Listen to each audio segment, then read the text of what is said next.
Chapter 3 The Way Out of Undesirable Conditions.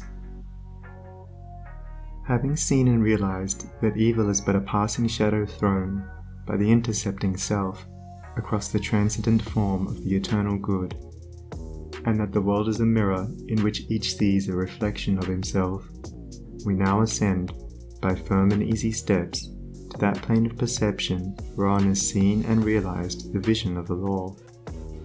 With this realization comes the knowledge that everything is included in a ceaseless interaction of cause and effect, and that nothing can possibly be divorced from law. From the most trivial thought, word, or act of man, up to the groupings of celestial bodies, law reigns supreme. No arbitrary condition can, even for one moment, exist, for such a condition would be a denial and an annihilation of law.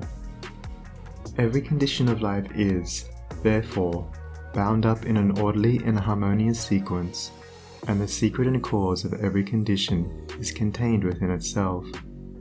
The law, whatsoever a man sows that he shall also reap, is inscribed in flaming letters upon the portal of eternity, and none can deny it, none can cheat it, none can escape it.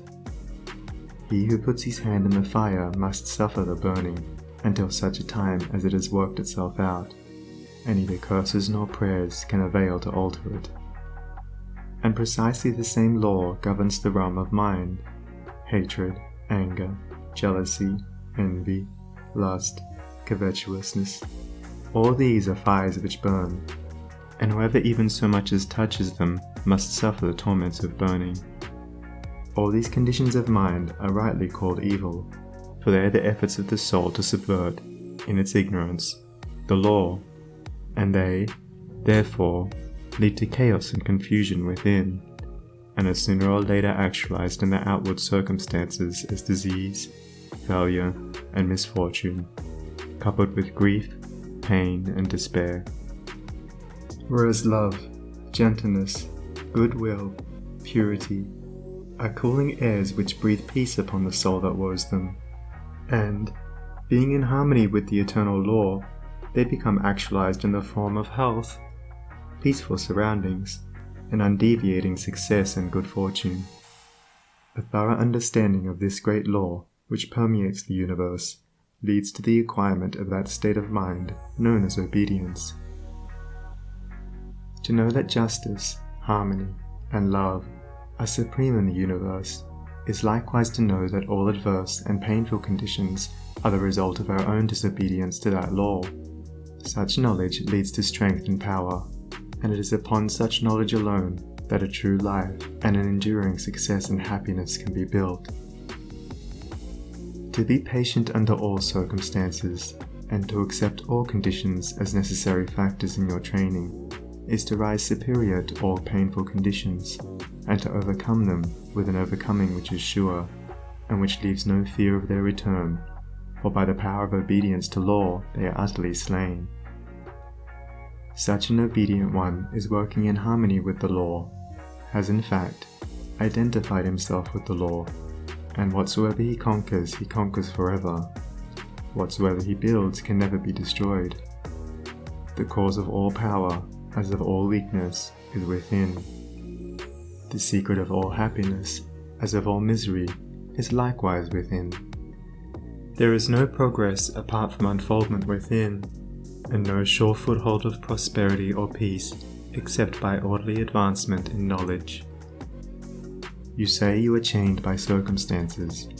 You cry out for better opportunities, for a wider scope, for improved physical conditions, and perhaps you inwardly curse the fate that binds you hand and foot. It is for you that I write, it is for you that I speak. Listen and let my words burn themselves into your heart, for that which I say to you is truth. You may bring about that improved condition in your outward life which you desire, if you unswervingly resolve to improve your inner life. I know this pathway looks barren at its commencement. Truth always does. It is only error and delusion which are at first inviting and fascinating.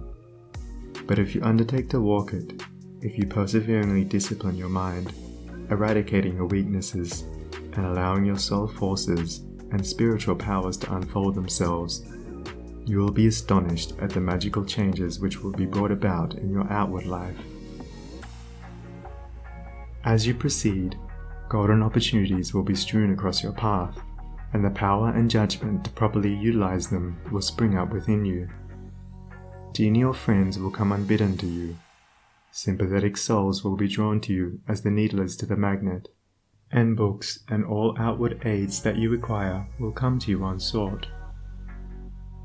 Perhaps the chains of poverty hang heavily upon you, and you are friendless and alone, and you long with an intense longing that your load may be lightened, but the load continues, and you seem to be enveloped in an ever-increasing darkness. Perhaps you complain, you bewail your lot, you blame your birth, your parents, your employer, or the unjust powers who have bestowed upon you so undeservedly poverty and hardship, and upon another affluence and ease. Cease your complaining and fretting. None of these things which you blame are the cause of your poverty. The cause is within yourself, and where the cause is, there is the remedy. The very fact that you are a complainer shows that you deserve your lot, shows that you lack that faith which is the ground of all effort and progress. There is no room for a complainer in the universe of law, and worry is soul suicide. By your very attitude of mind, you are strengthening the chains which bind you, and are drawing about you the darkness by which you are enveloped. Alter your outlook upon life, and your outward life will alter. Build yourself up in the faith and knowledge, and make yourself worthy of better surroundings and wider opportunities. Be sure, first of all, that you are making the best of what you have. Do not delude yourself into supposing that you can step into greater advantages whilst overlooking smaller ones, for if you could, the advantage would be impermanent, and you would quickly fall back again in order to learn the lesson which you had neglected. As the child at school must master one standard before passing on to the next, so, before you can have that greater good which you so desire, you must faithfully employ that which you already possess. The parable of the talents is a beautiful story illustrative of this truth, for does it not plainly show that if we misuse, neglect, or degrade that which we possess, be it ever so mean and insignificant, even that little will be taken from us, for, by our conduct, we show that we are unworthy of it. Perhaps you are living in a small cottage, and are surrounded by unhealthy and vicious influences. You desire a larger and more sanitary residence. Then you must fit yourself for such a residence, by first of all making your cottage as far as possible a little paradise. Keep it spotlessly clean. Make it look as pretty and as sweet as your limited means will allow. Cook your plain food with all care, and arrange your humble table as tastefully as you possibly can. If you cannot afford a carpet, let your rooms be carpeted with smiles and welcomes, fastened down with the nails of kind words, driven in with the hammer of patience. Such a carpet will not fade in the sun, and constant use will never wear it away. By so ennobling your present surroundings, you will rise above them, and above the need of them, and at the right time you will pass on into the better house and surroundings, which have all along been waiting for you, and which you have fitted yourself to occupy.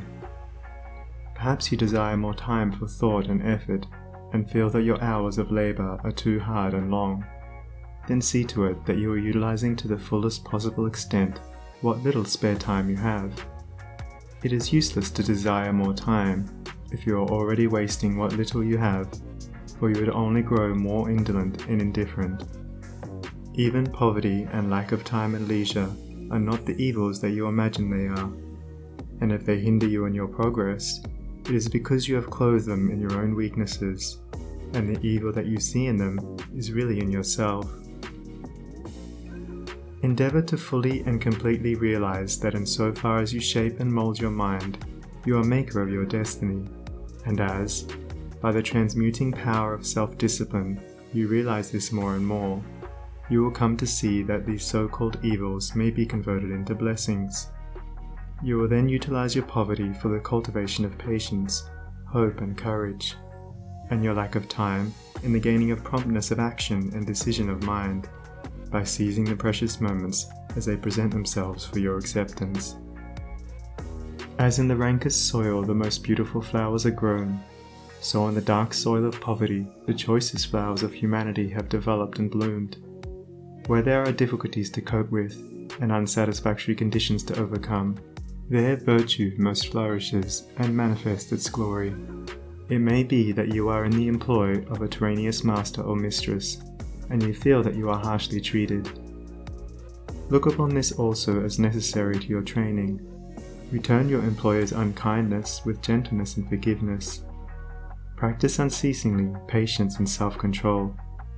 Turn the disadvantage to account by utilizing it for the gaining of mental and spiritual strength, and by your silent example and influence, you will thus be teaching your employer, will be helping him to grow ashamed of his conduct, and will, at the same time, be lifting yourself up to that height of spiritual attainment by which you will be enabled to step into new and more congenial surroundings at the time when they are presented to you.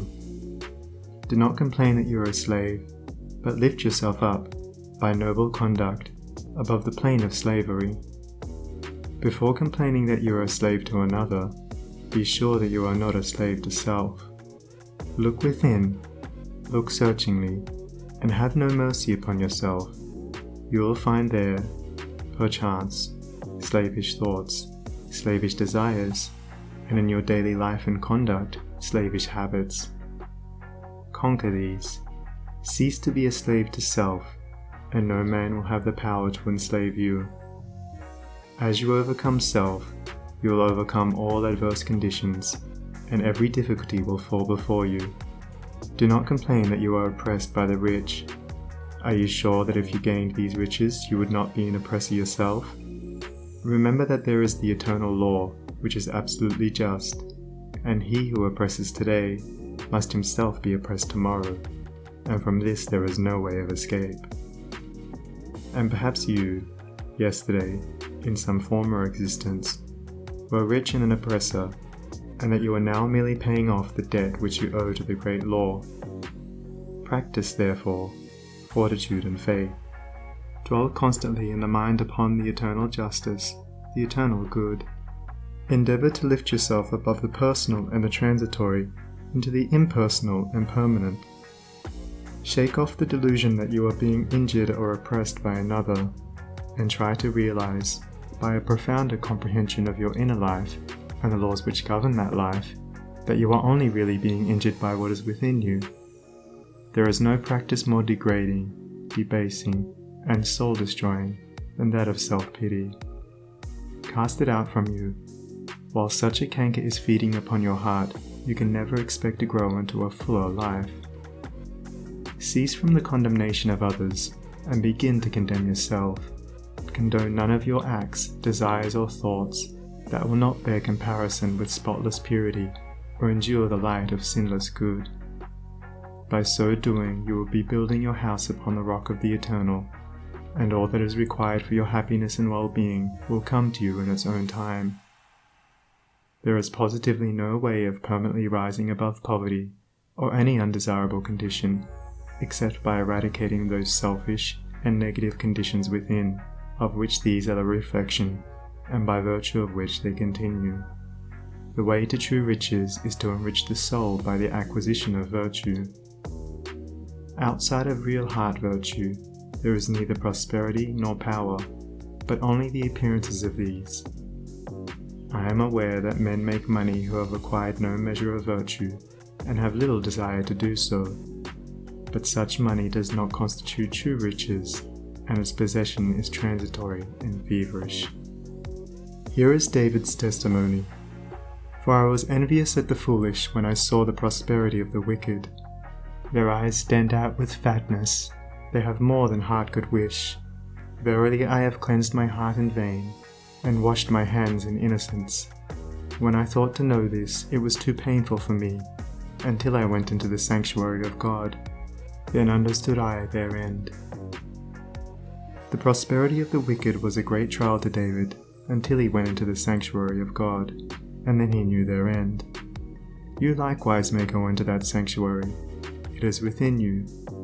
It is that state of consciousness which remains when all that is sordid and personal and impermanent is risen above, and universal and eternal principles are realized. That is the God state of consciousness. It is the sanctuary of the Most High, when by long strife and self-discipline you have succeeded in entering the door of that holy temple, you will perceive, with unobstructed vision, the end and fruit of all human thought and endeavor, both good and evil. You will then no longer relax your faith when you see the immoral man accumulating outward riches, for you will know that he must come again to poverty and degradation. The rich man who is barren of virtue is, in reality, poor, and as surely as the waters of the river are drifting to the ocean, so surely is he, in the midst of all his riches, drifting towards poverty and misfortune. And though he die rich, yet he must return to reap the bitter fruit of all his immorality. And though he may become rich many times, yet as many times must he be thrown back into poverty, until, by long experience and suffering, he conquers the poverty within. But the man who is outwardly poor, yet rich in virtue, is truly rich, and, in the midst of all his poverty, he is surely travelling towards prosperity, and abounding joy and bliss await his coming. If you would become truly and permanently prosperous, you must first become virtuous. It is therefore unwise to aim directly at prosperity, to make it the one object of life, to reach out greedily for it. To do this is to ultimately defeat yourself, but rather aim at self-perfection. Make useful and unselfish service the object of your life, and ever reach out hands of faith towards the supreme and unalterable good. You say you desire wealth, not for your own sake, but in order to do good with it, and to bless others. If this is your real motive in desiring wealth, then wealth will come to you, for you are strong and unselfish indeed if, in the midst of riches, you are willing to look upon yourself as steward and not as owner. But examine well your motive, for in the majority of instances where money is desired for the admitted object of blessing others, the real underlying motive is a love of popularity and a desire to pose as a philanthropist or reformer.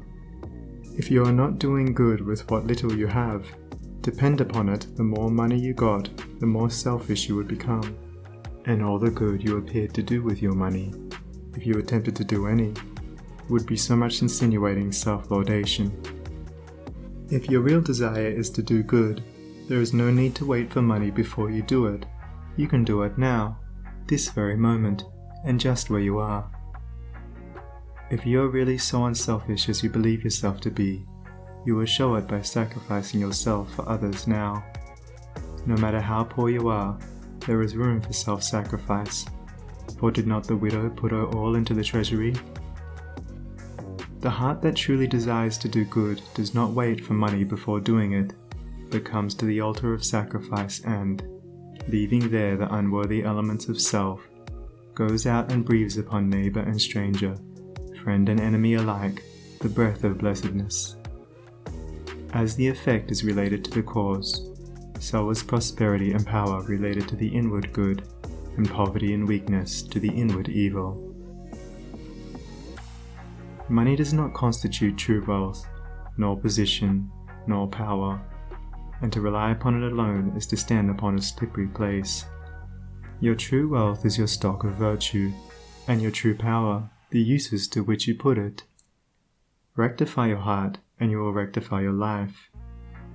Lust, hatred, anger, vanity, pride, covetousness, self-indulgence, self-seeking, obstinacy, all these are poverty and weakness, whereas love, purity, gentleness, meekness, compassion, generosity, self-forgetfulness, and self-renunciation, all these are wealth and power. As the elements of poverty and weakness are overcome, an irresistible and all-conquering power is evolved from within, and he who succeeds in establishing himself in the highest virtue brings the whole world to his feet. But the rich, as well as the poor, have their undesirable conditions, and are frequently farther removed from happiness than the poor. And here we see how happiness depends, not upon outward aids or possessions, but upon the inward life. Perhaps you are an employer, and you have endless trouble with those whom you employ, and when you do get good and faithful servants, they quickly leave you. As a result, you are beginning to lose, or have completely lost, your faith in human nature. You try to remedy matters by giving better wages, by allowing certain liberties, yet matters remain unaltered. Let me advise you, the secret of all your trouble is not in your servants, it is in yourself. And if you look within, with a humble and sincere desire to discover and eradicate your error, you will, sooner or later, find the origin of all your unhappiness. It may be some selfish desire, or lurking suspicion, or unkind attitude of mind which sends out its poison upon those about you, and reacts upon yourself, even though you may not show it in your manner or speech. Think of your servants with kindness. Consider of them that extremity of service which you yourself would not care to perform were you in their place. Rare and beautiful is that humility of soul, by which a servant entirely forgets himself in his master's good. But far rarer, with a beautiful and divine beauty, is that nobility of soul by which a man, forgetting his own happiness, seeks the happiness of those who are under his authority, and who depend upon him for their bodily sustenance. And such a man's happiness is increased tenfold, nor does he need to complain of those whom he employs. Said a well-known and extensive employer of labour, who never needs to dismiss an employee, I have always had the happiest relations with my work people. If you ask me how it is to be accounted for, I can only say that it has been my aim from the first to do to them as I would wish to be done by. Herein lies the secret by which all desirable conditions are secured, and all that are undesirable are overcome. Do you say that you are lonely and unloved, and have not a friend in the world? Then, I pray you, for the sake of your own happiness, blame nobody but yourself. Be friendly towards others, and friends will soon flock round you. Make yourself pure and lovable, and you will be loved by all.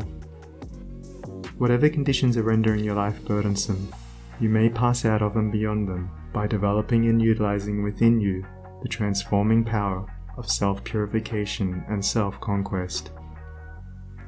Be it the poverty which galls, and remember that the poverty upon which I have been dilating is that poverty which is a source of misery, and not that voluntary poverty which is the glory of emancipated souls, or the riches which burden, or the many misfortunes, griefs, and annoyances which form the dark background in the web of life.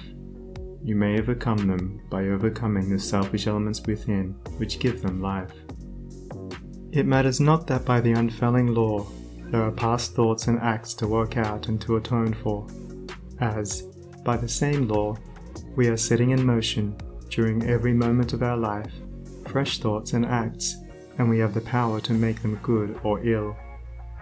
Nor does it follow that if a man, reaping what he has sown, must lose money or forfeit position, that he must also lose his fortitude or forfeit his uprightness, and it is in these that his wealth and power and happiness are to be found. He who clings to self is his own enemy and is surrounded by enemies. He who relinquishes self is his own saviour and is surrounded by friends like a protecting belt. Before the divine radiance of a pure heart, all darkness vanishes and all clouds melt away, and he who has conquered self has conquered the universe.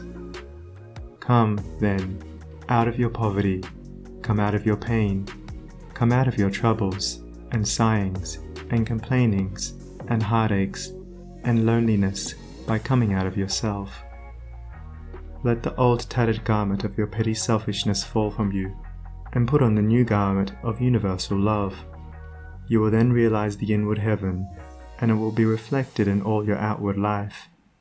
He who sets his foot firmly upon the path of self-conquest, who walks, aided by the staff of faith, the highway of self-sacrifice, will assuredly achieve the highest prosperity, and will reap abounding and enduring joy and bliss. To them that seek the highest good, all things observe the wisest ends. Naught comes as ill, and wisdom lends wings to all shapes of evil brood. The darkening sorrow veils a star that waits to shine with gladsome light. Hell waits on heaven, and after night comes golden glory from afar. Defeats are steps by which we climb, with purer aim to nobler ends. Loss leads to gain, and joy attends true footsteps up the hills of time. Pain leads to paths of holy bliss, to thoughts and words and deeds divine, and clouds that gloom and rays that shine along life's upward highway kiss. Misfortune does not but cloud the way, whose end and summit in the sky of bright success, sun-kissed and high, awaits our seeking and our stay.